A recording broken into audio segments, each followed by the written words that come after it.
Hi, நான் உங்க ஃபரீனா. கொஞ்சம் அடையாளம் தெரியாம இருக்கலாம் because நான் without makeup இருக்கேன். அதுக்கு தான் இங்க வந்திருக்கோம். ஒரு சூப்பரான bridal makeup session நடக்க போகுது. எங்க அப்படி நீங்க கேட்கலாம். நிறைய பேருக்கு தெரிஞ்சிருக்கும். ரொம்ப ஃபேமஸான ஒரு boutique Plush boutique and beauty lounge. So இங்க வந்து நிறைய பேர் வந்து நிறைய எக்ஸ்பீரியன்ஸ் பண்ணிருப்பீங்க.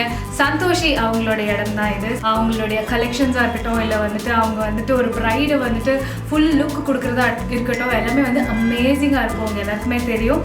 சோ அதை எக்ஸ்பீரியன்ஸ் பண்ணலாமே அப்படின்னு சொல்லிட்டு நான் வந்திருக்கேன். சோ என் மூலமா அந்த பிரைடல் கோர்ஸ் அந்த விஷயத்தை கத்துக்கிறதுக்காக இங்க நிறைய பேர் இருக்காங்க. சோ அவங்கள விட நான் ரொம்ப எக்ஸைட்டடா இருக்கேன். சோ மேக்கப்புக்கு முன் பார்த்துட்டீங்க, பின் பார்த்தீங்கன்னா அசந்து போயிடுவீங்க. ஏன்னா என்னை வந்து ரெடி பண்ண போறது Santoshi. So I'm really happy and excited. So let's hope for the best.